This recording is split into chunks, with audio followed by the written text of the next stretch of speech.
Assalamualaikum warahmatullahi wabarakatuh. Innal hamdalillah nahmaduhu wa nasta'inuhu wa nastaghfiruh wa na'udzu billahi min syururi anfusina wa min sayyiati a'malina. May yahdihillahu fala mudhillalah wa may yudlil fala hadiyalah.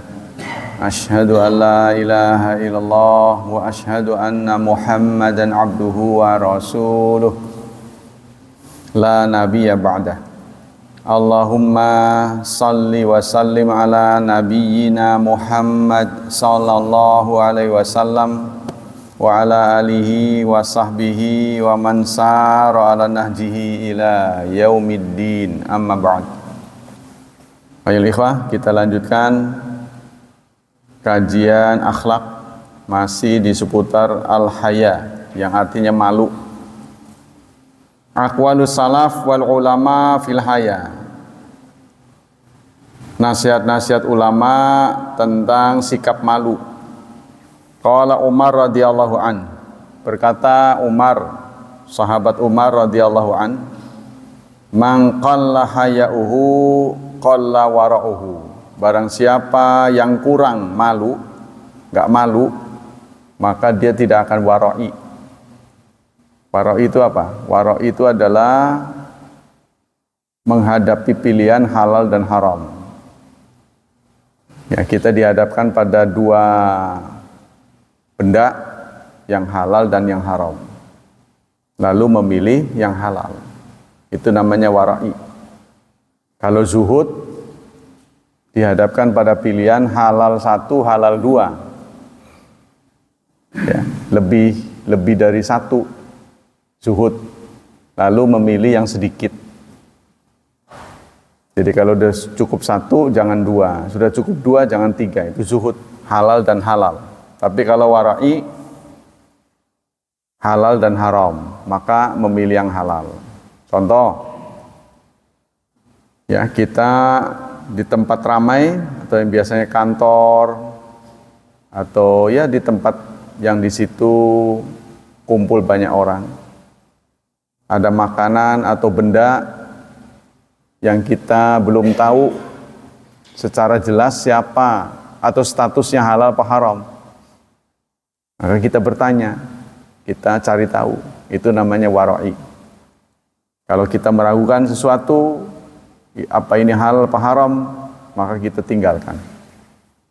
Itu sikap wara'i. Nah, kata Umar bin Khattab, yang kurang malunya, maka akan kurang wara'inya. Ya nggak malu, main empat aja. Punya siapa atau punya siapa gitu kan. Wa man qalla wara'uhu mata qalbuhu. Yang kurang wara'inya, maka hatinya akan mati. Ini dipetik dari riwayat Tabrani dalam Mu'jamul Awsat, ya. Yang ini pendapat dari Umar. Qala Ibnul Qayyim fi haqiqatil haya. Ibnul Qayyim berkata, qala sahibul manazil, al haya'u min awali madariji ahlil khusus. Malu itu adalah satu tingkatannya atau tingkatan pertama dari orang yang khusus, ahli khusus, ya. Orang-orang yang tingkatannya udah tinggi. Awalnya itu adalah malu. Yatawalladu min ta'zimin manutin biwuddin, yang lahir ya dari sikap ta'zim. Ta'zim yang dibalut dengan wud. Wud itu sikap sayang. Jadi kalau kita menghadapi sesuatu, ya, kita mau menggunakan benda itu atau makanan itu, kita mau konsumsi, kita malu.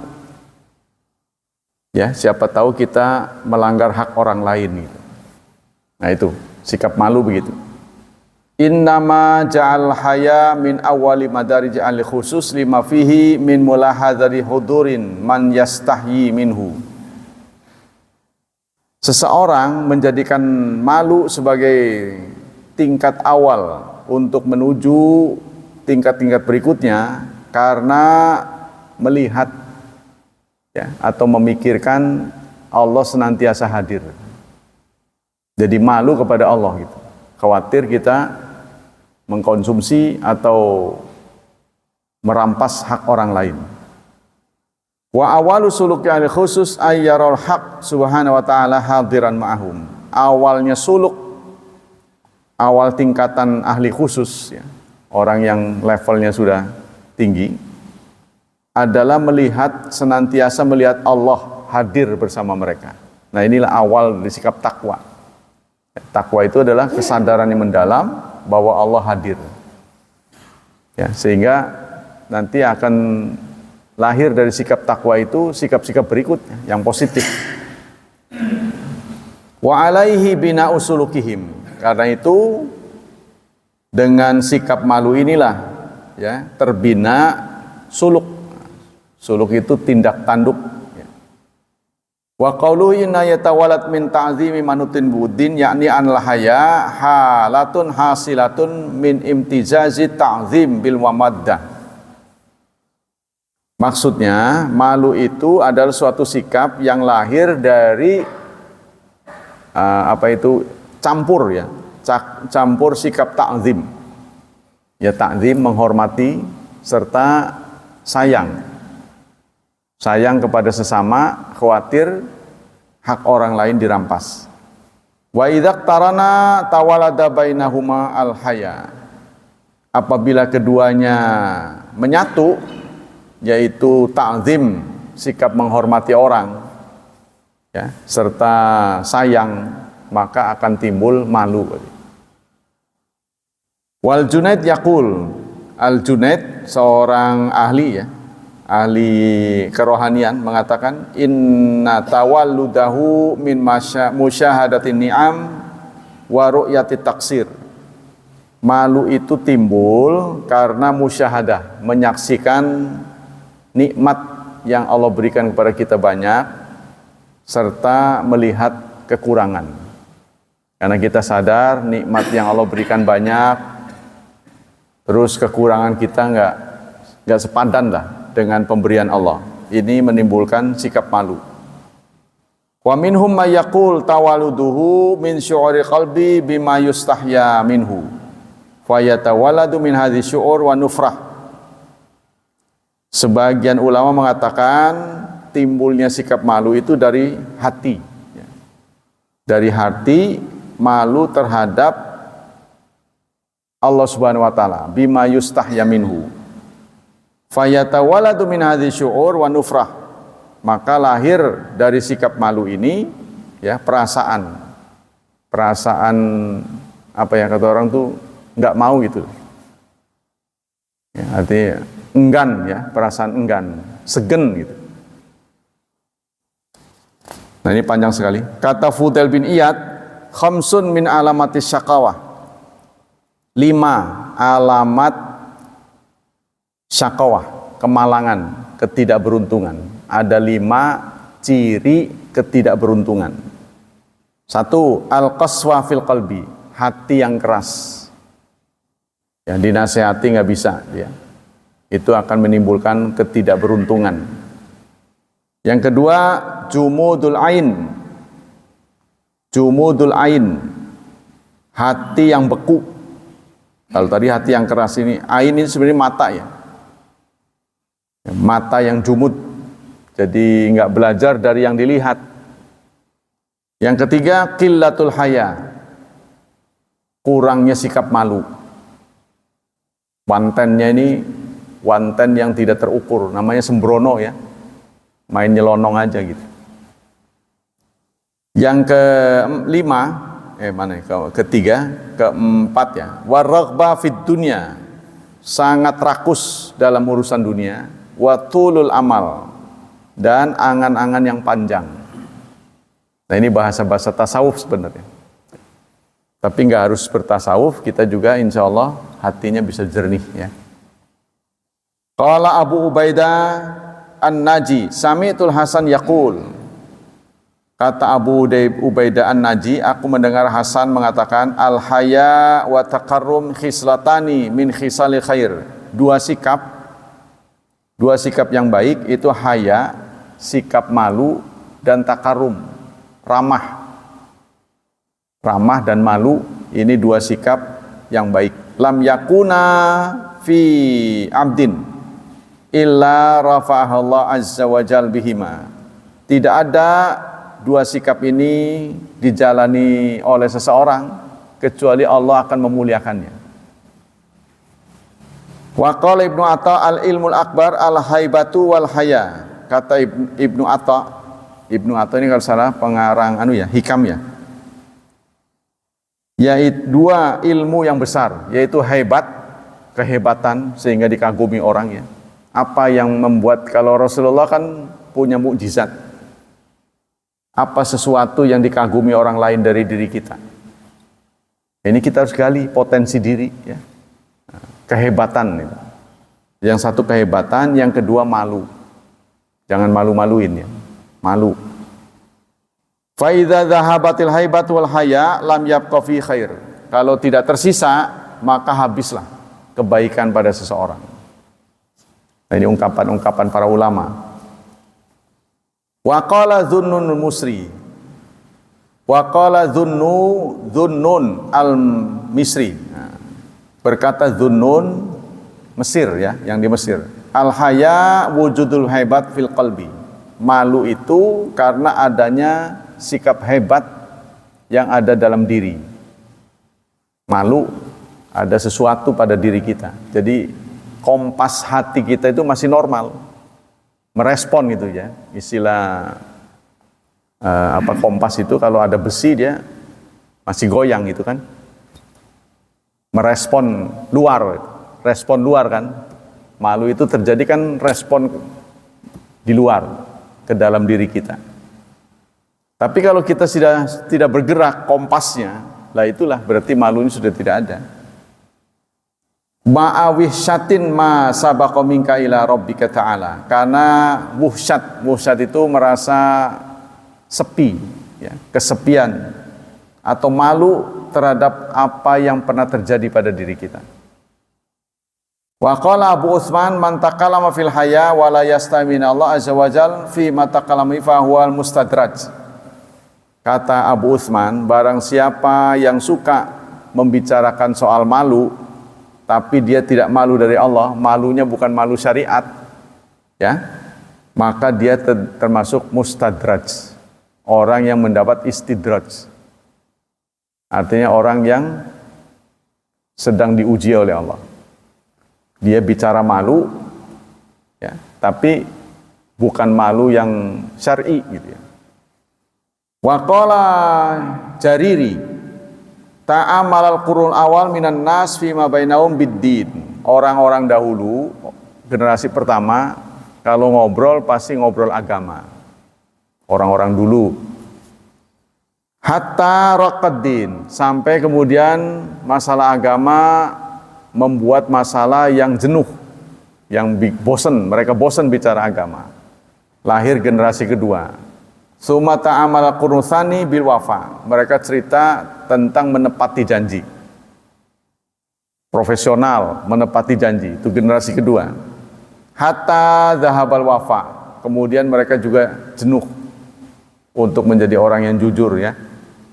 Kemudian datang generasi ketiga bil muru'ah. Datang generasi kita ketiga dengan muru'ah. Muru'ah itu apa? Gengsi. Gengsi ya, tidak melakukan hal-hal yang hina, hal-hal yang kotor. Masih ada malunya gitu kan. Kalau di Indonesia kan dengan suka kata marwah. Nah itu akan mengganggu marwah DPR. Kalau marwah mah Bukit Marwah itu. Ini salah ngomong, muru'ah. Yang benar itu muru'ah, bukan marwah. Kan suka ini, sekarang sudah mulai dipopulerkan ya. Nah, ini mencoreng marwah DPR katanya. Karena salah satu anggotanya melakukan hal yang tercela gitu kan. Kita suka dengar marwah itu maksudnya muru'ah. Kalau marwah mah sofa dan marwah. Yang keempat, sumata amal qurnur rabi' bil haya. Yang keempat itu adalah generasi yang masih mempertimbangkan sikapnya dengan malu. Hatta zahabal haya. Kemudian bosen, jadi nggak malu lagi sekarang. Karena mereka terdesak kebutuhan, ya sekarang orang udah nggak malu lagi. Jadi kalau malu malah jadi nggak beruntung, harus pada tempatnya ya. Nah ini jangan-jangan ini, teman-teman ini karena malu untuk tampil, suruh jadi imam nggak mau, malu ini, bukan nggak bisa, gitu ya. Suruh, ya imam pak, bapak, janganlah itu, berarti jangan-jangan malu gitu, bukan karena nggak bisa. Ya, jangan-jangan begitu. Nah, kalau malu bagus kan, tapi bukan pada tempatnya. Dalam urusan dunia kita boleh isar katanya, ya, mendahulukan kepentingan orang lain. Tapi urusan akhirat tidak berlaku. Contohnya orang diminta untuk masuk ke saf awal, ya, dia nggak mau. Oh enggak lah saya. Nah, itu dalam urusan akhirat nggak boleh. Jadi kalau sudah ketentuannya, kita harus fleksibel gitu. Ya, jadi jangan ngeblok dari situ-situ aja. Harus fleksibel karena area masjid ini kita harap semuanya bisa mernahin gitu. Sebab akan menjadi saksi ya. Yauma idzin tuhadditsu akhbaraha. Bumi akan bercerita. Ya, bercerita apa yang dilakukan manusia di permukaannya. Sekarang apa faedah malu? Faedah malu pertama, anal haya min khisalil iman. Oh, malu itu bagian dari iman. Ya, jadi itu apa namanya itu? Resonansi, getaran dari iman. Ya, orang yang beriman ada rasa malunya. Yang kedua, hajrul maksiat khajlan minallah ta'ala. Dia akan menghindari maksiat karena malu kepada Allah. Sikap positif ya, sikap positif dari malu ini ada tadi. Yang ketiga, al-iqbalu ala ta'at biwazil hub lillahi azza wajal. Dia akan taat kepada Allah karena sudah menerima nikmat, diberi gratis, tapi hak-hak pemberinya belum ditepati. Ya, kalau dalam bahasa Jawa itu namanya wirang, isin. Ini kalau menurut Lambe Turah, kan? Ya, kalau menurut Lambe Turah itu disebut dengan ajer. Ajer itu adalah cair, reda kemarahannya, luluh, hatinya luluh. Jadi kesianan orang itu. Ya. Jadi jangan menampakkan emosi. Ini akan timbul nanti sikap malu jadinya. Jadi kalau orang mudah emosi, nanti setelah reda dia malu. Karena udah nyerang orang lain kan, nyesel gitu. Nah ini. Yang keempat, yab'udu an fadaihid dunya wal akhirah. Dia akan terhindar dari perbuatan-perbuatan yang tercela, baik urusan dunia maupun akhirat. Dengan malu ya. Tapi malu harus ada pada tempatnya nanti. Nanti akan dibagi lagi, malu yang terpuji, ada malu yang tercela. Yang kelima, aslu kullu sya'bil iman. Malu itu adalah pokok dari cabang-cabang iman. Iman ini cabangnya banyak, yang orang sebut dengan sila. Iman itu ada silanya. Yang paling tinggi adalah la ilaha illallah, paling rendah menyingkirkan duri dari jalanan. Ya, jadi yang benar adalah kalau orang bertanya apakah sikap seorang muslim itu bertentangan dengan Pancasila? Bagaimana bertentangan? Malah dianggap Pancasila kurang. Bukan 5 silanya, harus banyak. Umat Islam itu lebih dari 70. Salah satu silanya itu adalah ucapan la ilaha illallah, yang paling rendah adalah menyingkirkan gangguan. Menyingkirkan gangguan di jalanan ya. Nah, itu termasuk bagian dari keimanan. Resonansi dari keimanan. Atau gejala ya, gejala positif dari iman. Kalau orang itu beriman, dia akan cenderung menghindarkan gangguan dari jalan. Apa saja. nggak buang sampah di jalanan, nanti akan menimbulkan bau ya. Kalau kulit pisang bikin orang kepleset, kalau rokok diinjak orang yang nggak pakai sendal kan nanti luka. Nah, dibuang pada tempatnya. Itu salah satu resonansi dari orang beriman. Yang keenam, yaksul mar'u waqar fala yaf'alu ma yukhilu bil muru'a wa tawqir wa la yu'zi man yastahiqul ikram. Malu ya akan membuat seseorang berpakaian karismatik, waqar. Dia tidak melakukan hal-hal yang membuat gengsinya berkurang. Ya. Begitu juga dia tidak akan menyakiti orang yang berhak dimuliakan. Yang ketujuh, la yamna'u min muwajahatil ahli batil wa murtaqibisu. Dia tidak menolak untuk berhadapan dengan orang pelaku-pelaku batil. Jadi enggak segan untuk menghadapi mereka. Jadi kita memang harus berinteraksi dengan orang-orang yang belum baik. Ya, siapa tahu mereka enggak mendengar nasihat. Siapa yang menasihati orang yang salah? Siapa menasihati ahli maksiat? Ya, makanya itu ada gerakan dakwah kepada orang-orang yang di lembaga pemasyarakatan. Jadi ada ustadz-ustadz tertentu yang ditugasi memang ya mengisi ceramah di tempat-tempat di penjara ya. Dengan berbagai alasan ya, berbagai motif mereka masuk penjara, ini harus diberi nasihat. Jadi jangan sampai lepas dari penjara malah lebih brutal itu.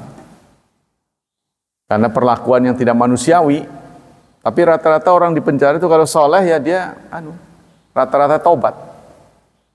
Ya, contohnya itu yang mengedarkan bandar narkoba ya, yang dieksekusi Budiman apa siapa itu? Nah itu kan ujungnya tobat. Ya tobatnya mudah-mudahan diterima oleh Allah ya. Nah, bukan hak kita sih untuk menilai diterima apa enggak, itu hak Allah. Tapi yang jelas akhirnya dia tobat. Jadi kenapa seseorang tobat itu harus begitu gitu? Yang patut kita sesali. Kenapa harus setelah menjadi bandar narkoba, kenapa kemudian harus dihukum eksekusi baru tobat? Kenapa harus begitu gitu kan? Nah, jadi ada orang-orang tertentu yang tobat setelah berbuat salah. Itu ya. Jadi kalau Allah menjodohkan seseorang menjadi ahli surga, ini Allah tahu persis. Ya, dia berbuat jahat, setelah berbuat jahat dia tobat. Tapi ya kenapa harus begitu? Nah, inilah perilaku manusia ya. Yang kedelapan, man istahya minallah satarahallahu fid dunya wal akhirah. Barang siapa yang malu berbuat yang tidak baik, maka Allah akan menutupinya, menutup aibnya di dunia dan akhirat. Yang kesembilan, yu'addu sahibuhu minal mahbubin inda Allah wa indan nas. Orang yang punya sikap malu akan terpuji, baik oleh manusia maupun oleh Allah. Maksudnya malu pada tempatnya ya. Yang ke-10, yamna'u syakhsa anil fawahish, akan membentengi seseorang dari perbuatan-perbuatan yang tercela. Wa yaj'alu yastatiru biha idza huwa saqata fi syai'in min awhaliha, dan akan tertutup aibnya ya kalau dia malu. Yang ke-11, yadfa'ul mar'a ila tahalli bikulli jamilin mahbubin. Seseorang yang malu ini akan menghiasi dirinya dengan sikap-sikap yang terpuji. Sekarang bagian-bagian dari malu. Sikap malu ini dilihat dari tempatnya ada dua. Al-qismul awal hayaun fitriun. Ada malu yang sudah naluri, sudah insting. Wa huwa alladhi yuladu mal insan mutazawwidan bihi. Ada malu yang bawaan. Artinya sejak lahirnya dia memang pemalu. Ya, contohnya seorang anak ketika terbuka auratnya, dia langsung lari menutup dirinya. Itu kan sikap malu. Malu bawaan. Tapi ada malu yang berasal dari kesadaran. Ya, berdasarkan pengalaman, dia tahu begitu itu enggak sesuai, kemudian dia malu. Wa huwa alladhi yaqtasibul muslim min dinihi fayamna'u min fi'lila ma yuzam. Yaitu seorang muslim yang belajar dari agamanya, lalu dia tahu bahwa perbuatan itu tercela, maka timbul sikap malu. Setelah belajar banyak, oh begitu nggak boleh, ya, jadi dia malu. Kemudian malu dilihat dari muta'alik,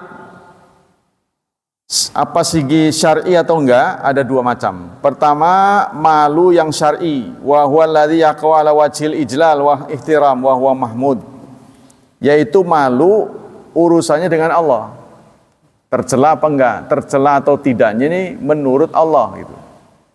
Karena ini tercela, dia malu melakukannya. Ya, kemudian begitu juga perintah ya. Ketika diperintah, dia segera mengerjakan karena malu. Nah inilah yang namanya syar'i dan tidak syar'i. Bentuk-bentuk malu ada dua. Pertama, malu yang terpuji. Al-haya minallah, yaitu malu karena Allah. Wa dzalika bil khauf minhu wa muraqabatihi. Dia merasa Allah senantiasa hadir, sehingga dia malu berbuat yang tercela. Wa fi'lu ma umir wajtinabu ma nuhiya anhu. Melakukan yang diperintah dan menjauhi larangan.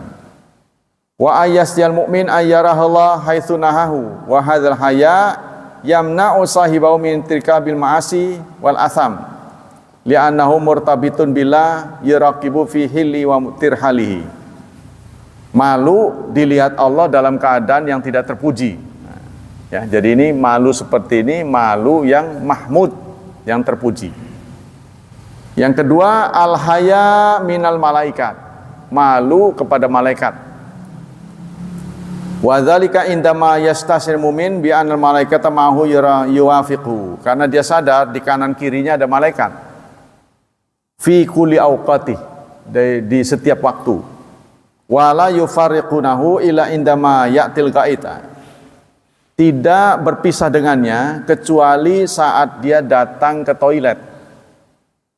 Malaikat itu senantiasa mengawal kita kecuali ketika kita masuk toilet, ya, masuk ghaid. Wa indama ya'ti ahlahu, dan saat mendatangi istri. Oh ya, saat mendatangi istri itu malu. Yang ketiga, al-haya minan nas, malu kepada manusia. Wa huwa dalilun ala muru'ah. Nah, inilah yang disebut dengan muru'ah. Jadi muru'ah itu ada malu kepada manusia.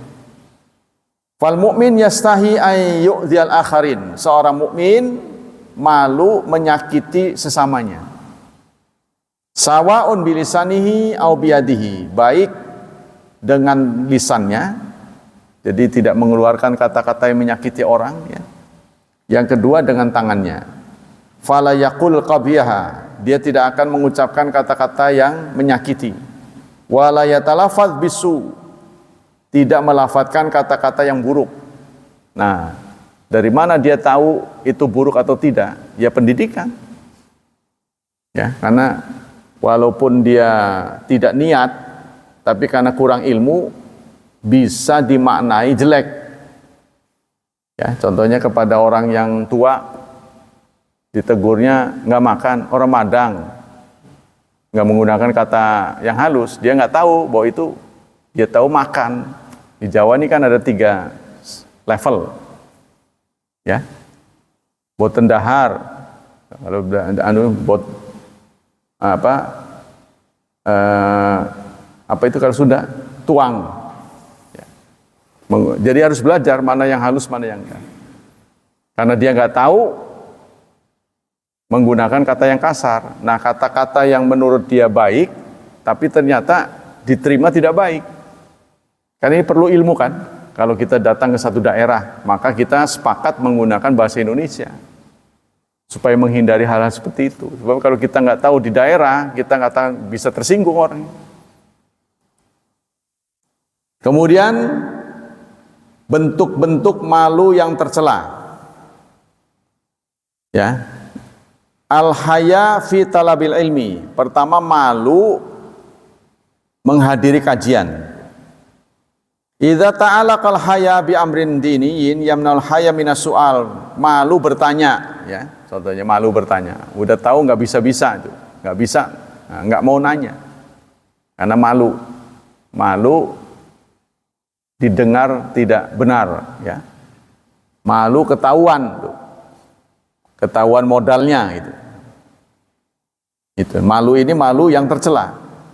Au aradau fi ta'lim ad-da'wa fa inna mimma yambaghihi. Nah, makanya kita harus tampil sebagai orang yang rendah hati, ya. Jadi kalau kepada orang yang berilmu kita belajar, kepada yang kurang tahu kita ngajar, gitu kan. Terus menyerap.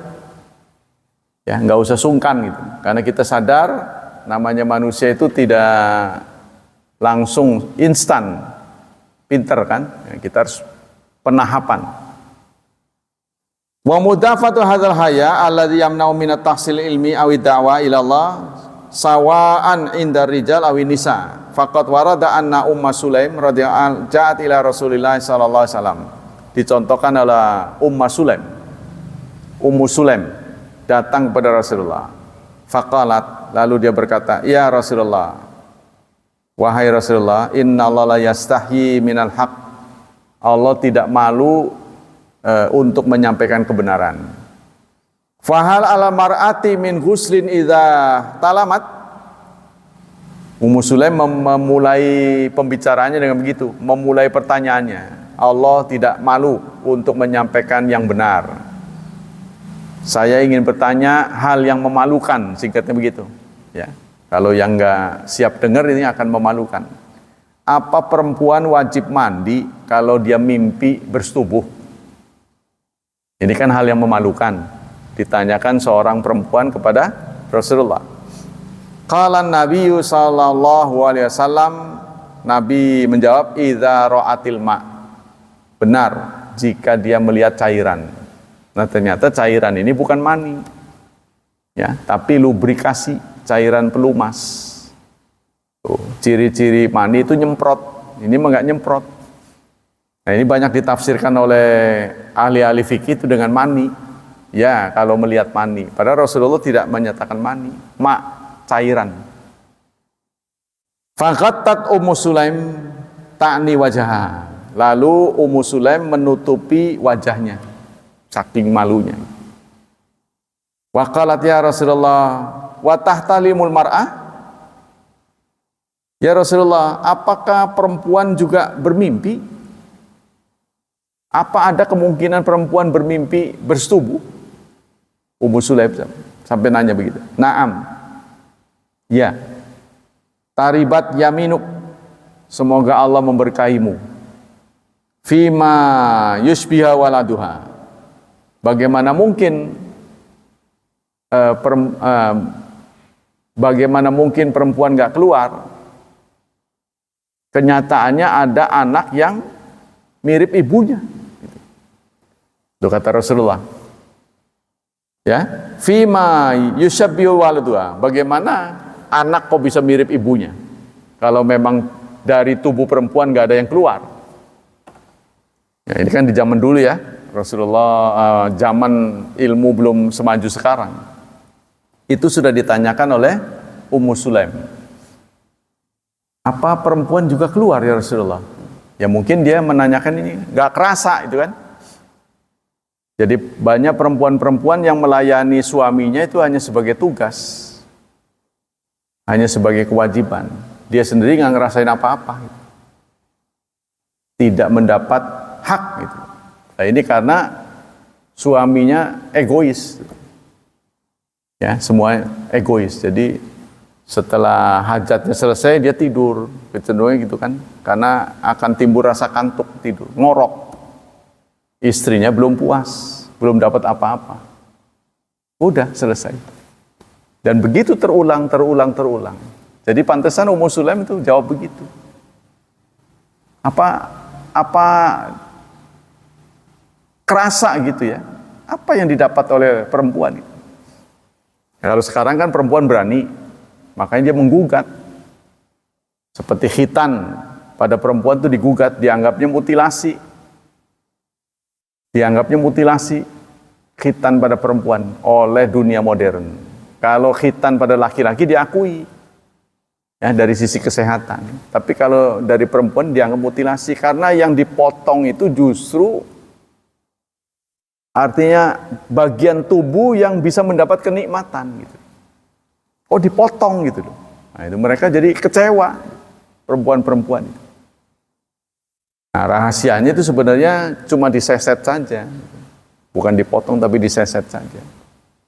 Ya, jadi hati sereset gitu tuh.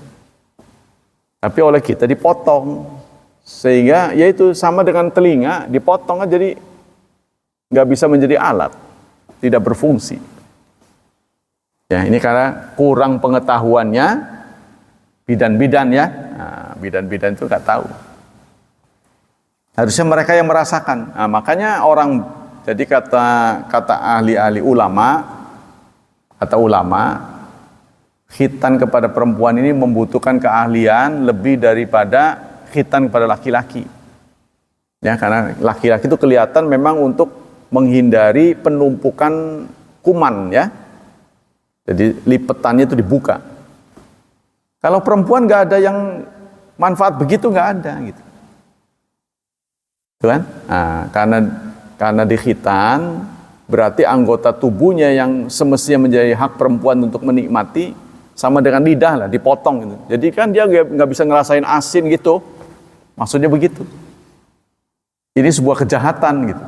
Ini menurut gugatan perempuan. Harusnya mereka bisa menikmati apa asam, apa manis, apa pahit gitu kan. Nah, ini dihilangin. Nah, maka sebenarnya diseset saja gitu. Seset begini, bukan dihilangkan. Tuh, gitu katanya. Jadi kalau tidak dikhitan, kata ulama, ini akan melahirkan sikap agresif.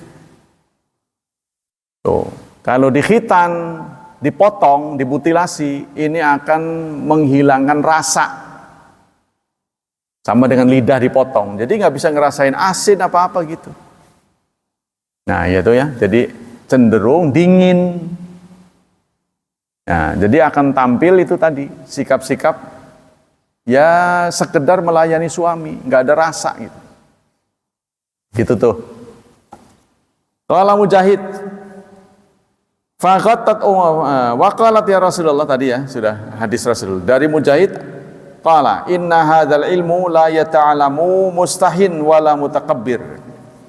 Kata Mujahid, ilmu ini, maksudnya ilmu agama, tidak akan dikaji, tidak akan dipelajari oleh orang yang malu. Ilmu agama ini ya tidak akan dipelajari, maksudnya orang tidak akan belajar ilmu agama jika dia malu. Pemalu mah nggak akan pinter, gitu singkatnya. Begitu juga orang yang sombong. Jadi kalau sebab kajian-kajian ini kan sebenarnya ngeritik kita ya. Ngeritik kita. Jadi jarang ada orang yang siap dikritik. Gitu kan? Maka itu jarang ada pegawai-pegawai negeri yang nimbrung kajian. Itu rahasianya saudara. Karena memang banyak perbuatan-perbuatan yang disorot sama kita, nggak benar itu. Mereka sadar, udah ngaji nanti kena juga saya. Ana Abu Musa qalat li Aisyah radhiyallahu inni uridu an as'alaki an syai'in wa inni astahika. Kata Abu Musa kepada Aisyah satu saat sepeninggal Rasulullah, Aisyah menjadi guru, terutama ditanya tentang sesuatu yang sifatnya pribadi, yang berkaitan dengan isi rumah tangga. Ini kan eksklusif ya, hanya diketahui orang-orang tertentu, terutama istri Rasulullah. Nah, yang paling jago nih Aisyah. Aisyah didatangi oleh Abu Musa. Kata Abu Musa, aku ingin bertanya pada Anda tentang sesuatu, tapi saya malu. Kata Abu Musa. Faqalat, lalu Aisyah menjawab, la tastahi, jangan malu. Antas alani amma kunta sailan anhu ummak allati waladatka. Kata Aisyah, silahkan bertanya tentang sesuatu, anggaplah Anda bertanya pada ibu yang melahirkanmu. Nah, karena memang istri Rasulullah kan Ummul Mukminin ya, disebutnya ibu, ibunda kaum mukminin. Fa inna ma ana ummuk, karena aku ini ibumu. Aisyah begitu ngebahasainnya. Qultu fama yujibul ghusl. Lalu Abu Musa mengatakan, apa saja yang mewajibkan, apa saja yang harus mandi gitu ya, menyebabkan orang harus mandi. Qalat alal khabir sakattu. Faqala Rasulullah, kata Aisyah, alal khabiri sakattu, kepada Allah ya, aku bertawakal. Rasulullah qala Rasulullah pernah berkata, bersabda, idza jalasa baina syu'abil arba wa masal khitan al khitan faqad wajabal ghusl. Apabila seseorang sudah menduduki 4 anggota tubuhnya. Paham? Nah, kita harus berimajinasi. Apabila seorang laki-laki sudah menempati 4 anggota tubuhnya, anggota tubuh istrinya, kemudian anggota khitan dengan khitan sudah ketemu, faqad wajabal ghusl, maka wajib mandi. Wajib mandi itu bukan keluar, bukan hanya keluar, pokoknya keluar wajib mandi, apapun sebab keluarnya. Yang kedua, berhubungan. Bagaimanapun cara berhubungannya. Artinya berhubungan itu keluar nggak keluar tuh nggak ada masalah, nggak jadi masalah, mandi. Nah kalau keluar, baik berhubungan apa enggak, mandi. Jadi yang wajib mandi itu keluar mani, terus bersenggama. Kenapa ini dipisah? Artinya keluar mani ini apapun penyebabnya wajib mandi gitu. Yang kedua bersenggama, keluar nggak keluar wajib mandi. Jadi ini dibuat terpisah oleh ulama untuk mengantisipasi yang sudah tua berhubungan tidak keluar. Jadi tetap mandi. Gitu maksudnya. Nah, yang keluar tadi juga dipisah babnya, poinnya berpisah. Ini untuk mengantisipasi yang muda. Ya, jadi tanpa bersentuhan pun keluar. Berarti tetap wajib mandi. Makanya itu ada ayat waqulu fal ana bashiruhunna wabtaghu ma kataballahu lakum. Ma kataballahu lakum. Al-an sekarang bashiruhunna, sentuhlah mereka dan carilah hak-hakmu. Carilah hak-hakmu yang membuat kamu senang gitu. Apa? Itu hakmu yang halal. Boleh gitu. Ini Allah sudah memberitahu. Jadi kita juga harus punya ilmu-ilmunya gitu. Kalau enggak nanti istrinya itu kesian. Dianggapnya kayak benda gitu, kayak robot. Ya, jadi dia melayani suami itu hanya tugas saja gitu, singkatnya. Dia nggak kerasa apa-apa. Nah, ya ini pengetahuan buat kita ya. Waruwiya. Nah, jadi kata Aisyah, apabila seorang suami sudah menduduki 4 anggota tubuh istrinya, lalu tempat khitannya, 2 khitan sudah ketemu, khitan laki-laki dan khitan perempuan sudah ketemu, maka wajib mandi.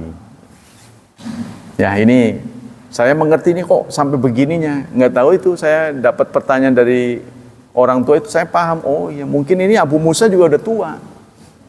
Sehingga dia perlu bertanya, kan dia muslim udah lama itu.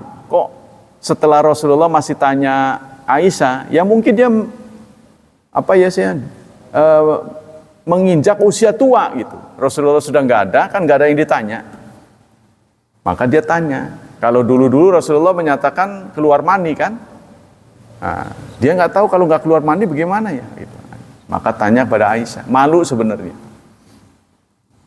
Waruwiya anil Aswad wa Masruq, diriwayatkan dari Aswad dan Masruq, qal ataina Aisyah linas alaha.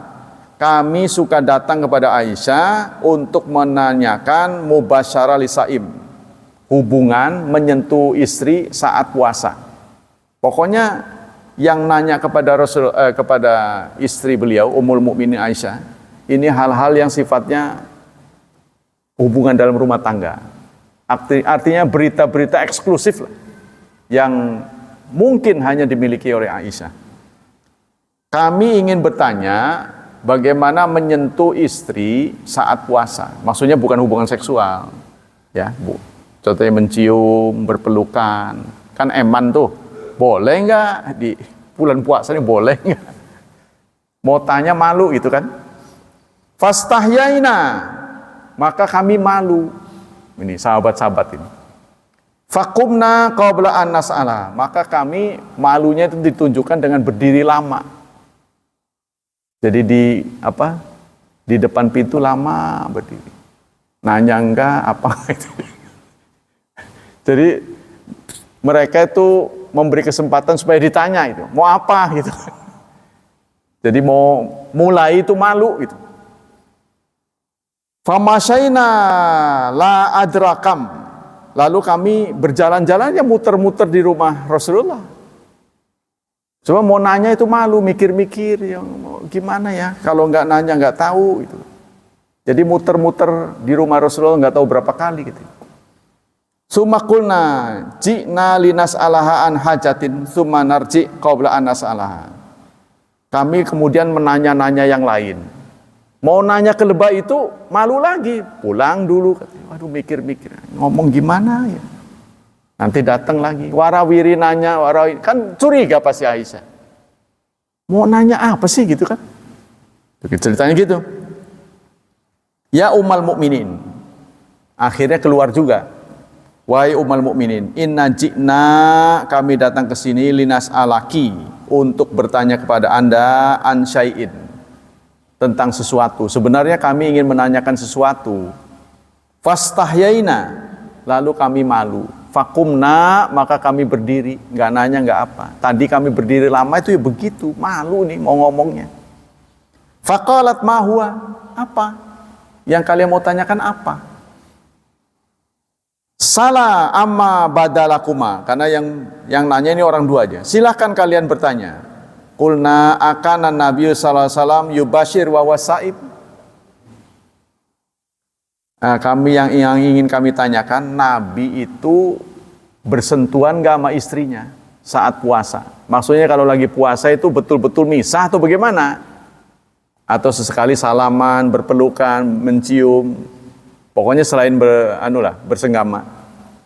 Qalat kana yaf'alu dzalika. Rasulullah melakukannya. Katanya, Rasulullah ngerangkul, nyium, pokoknya selain walakinnahu, tetapi Rasulullah kana amlak liirbihi, dia bisa nahan nafsu Rasulullah mah. Jadi artinya beliau lakukan itu bisa menahan dirinya.